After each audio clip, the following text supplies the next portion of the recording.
আবারও কোরআন প্রতিযোগিতায় শ্রেষ্ঠত্বের মুকুট পেল বাংলাদেশ। এবারের বিস্ময় বালক মাদ্রাসার ছাত্র আনাস। তিনি মার্কাজুত তাহফিজ ইন্টারন্যাশনাল মাদ্রাসার শিক্ষার্থী। এবার সে স্বীকৃতি মিলল মক্কা থেকে। ৪৪তম কিং আব্দুল আজিজ আন্তর্জাতিক কুরআন প্রতিযোগিতার ৩০ পারা গ্রুপে চ্যাম্পিয়ন হন আনাস। ১২৩টি দেশের ১৭৪ জন প্রতিযোগীকে হারিয়ে সোজা প্রথম স্থানের গৌরব অর্জন করেছেন বাংলাদেশি হাফেজ আনাস বিন আতিক।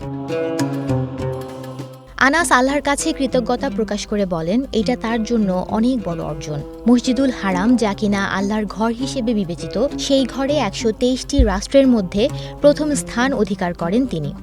গত বুধবার বর্ণাঢ্য আয়োজনের মাধ্যমে বিজয়ীদের নাম ঘোষণা ও পুরস্কার বিতরণ করা হয়। সৌদি আরবের বাদশাহ সালমান বিন আব্দুল আজিজের পক্ষ থেকে বিজয়ীদের মাঝে পুরস্কার বিতরণ করেন মক্কার ডেপুটি গভর্নর। এই প্রতিযোগিতায় বিজয়ীদের ৫টি ক্যাটাগরিতে সর্বমোট ৪০ লাখ সৌদি রিয়াল পুরস্কার দেওয়া হয়। প্রতিযোগিতার ৫ ক্যাটাগরি হল সাতেবি পদ্ধতিতে ৭ কেরাত সহ সুন্দর কণ্ঠে পূর্ণ কোরআন হিফজ, তাজবিদ সহ সুন্দর কণ্ঠে পূর্ণ কোরআন হিফজ এবং একক শব্দগুলোর তাফসির, তাজবিদ সহ সুন্দর কণ্ঠে পূর্ণ কোরআন হিফজ, তাজবিদ সহ ১৫ পারা হিফজ এবং সর্বশেষ ক্যাটাগরি তাজবিদ সহ ৫ পারা হিফজ।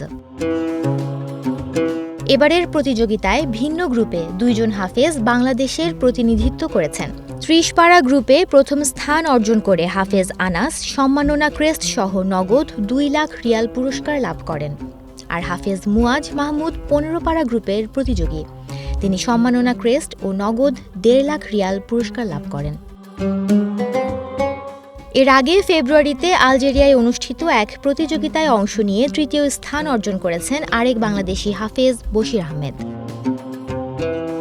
সুমনা মুস্তফা, প্রবাস খবর।